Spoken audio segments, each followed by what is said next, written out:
आपने देखा है कभी कहानियां हमारे लिए प्रेरणा बन जाती है तो कभी हम कहानियों के लिए। नमस्कार, मैं अजय नागेश्वर। आज की कहानी भी कुछ ऐसी है। जिस किरदार के बारे में हम बात करने जा रहे हैं उनका जीवन हम सबको एक नई प्रेरणा देगा, एक नया नजरिया मिलेगा। और मैं दावे के साथ कह सकता हूं कि भले ही आपकी जिंदगी के रास्ते जैसे भी हों, आपको एक सकारात्मक सोच बनाने में बहुत मदद मिलेगी।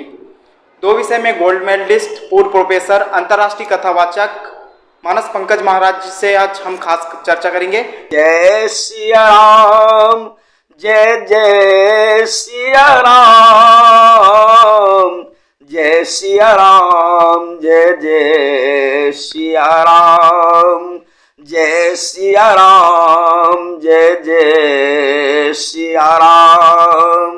आपका छोटा सा परिचय दे दीजिए पहले तो हमारे दर्शकों को। हाँ ठीक है बेटा, मैं मानस पंकज गुरुजी हूँ जी बिलासपुर से। जी हमारी शिक्षा दीक्षा भी वहीं बिलासपुर में ही हुई है। जी। मैं 2 विषय का गोल्ड मेडलिस्ट रहा हूँ यूनिवर्सिटी से। अच्छा अच्छा। हिस्ट्री और लिटरेचर, इतिहास और हिंदी साहित्य।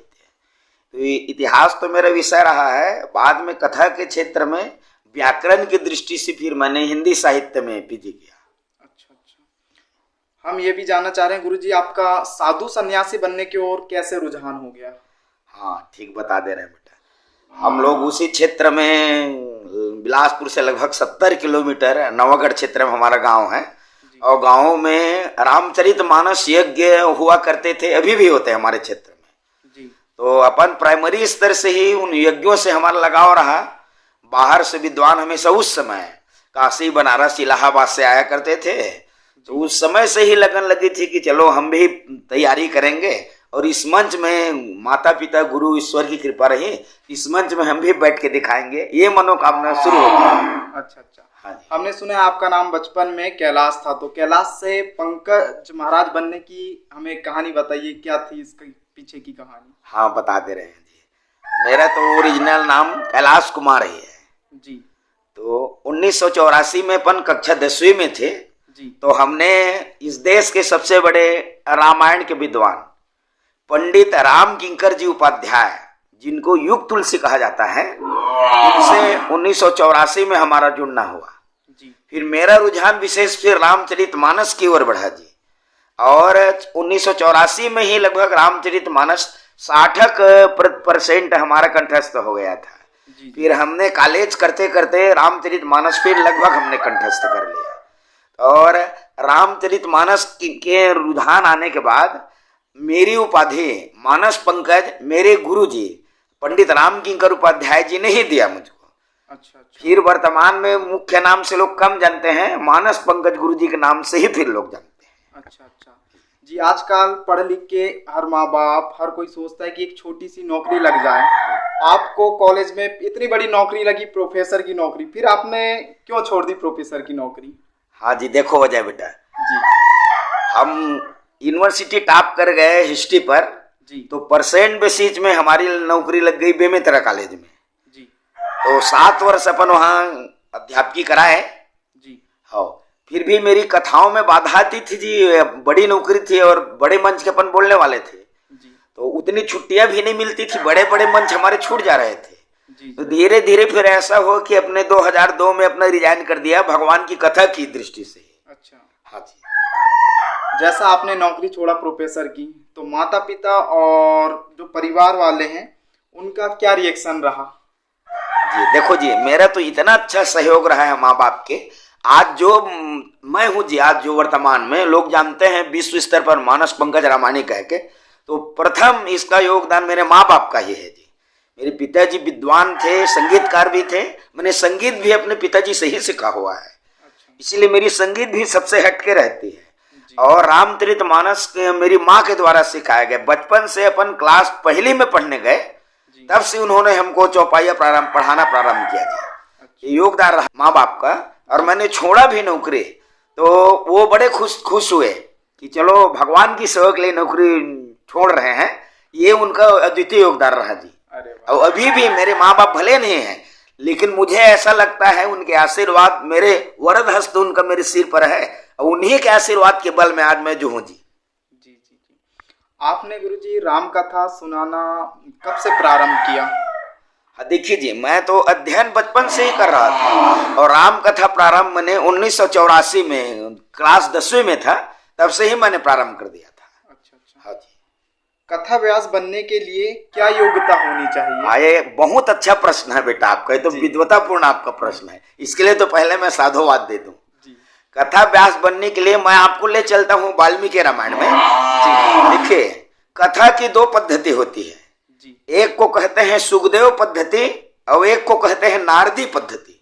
सुखदेव पद्धति मतलब बिना संगीत का कथा, और नारदी पद्धति मतलब होता है संगीत प्रधान कथा। ये धरती में सबसे पहले संगीत में कथा प्रारंभ किया था नारद जी ने, बिना बजा करके। उसके बाद रामचरितमानस की कथा वाल्मीकि के शिष्य और राम सीता के पुत्र लव कुश ने प्रारंभ किया।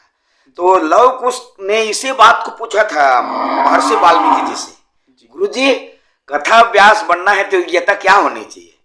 तो महर्षि वाल्मीकि ने उत्तर दिया, बिल्कुल 60 रूप में इतना बढ़िया उत्तर दिया। वाल्मीकि रामायण में कहते हैं महर्षि वाल्मीकि, संगीत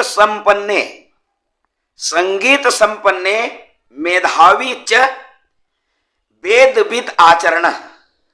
वो कहते हैं अपने शिष्य लव कुश को कि ये कथा व्यास बनने के लिए 3 योग्यता होना चाहिए। पहले कहते हैं स्वर संपन्ने, उसको स्वर का ज्ञान हो। दूसरा कहते हैं मेधावी, वो व्यास बनने के लिए उसको मेधावी होना चाहिए, स्मरण शक्ति, जो ही कोई कुछ बोले तुरंत ही स्मरण उसका आ जाना चाहिए।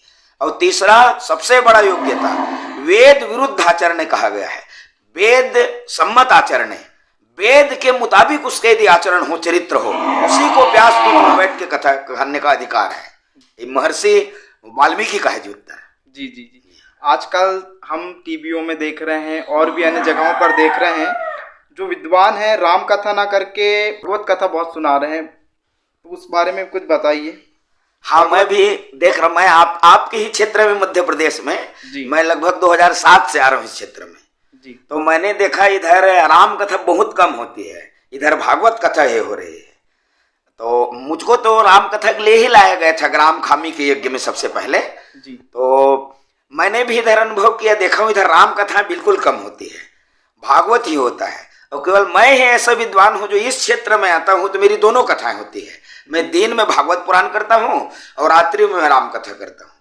तो मैंने देखा आज के विद्वान रामायण में तो मेहनत कर नहीं पा रहे हैं, अध्ययन ही नहीं करते जी वो मानस का, और भागवत पुराण को एक किस्सा कहानी तरह रट लिए हैं। 18,000 श्लोक है भागवत में, 18 श्लोक इनका याद नहीं है जी, वो व्यासपीठ में बैठ के कथा सुना रहे हैं।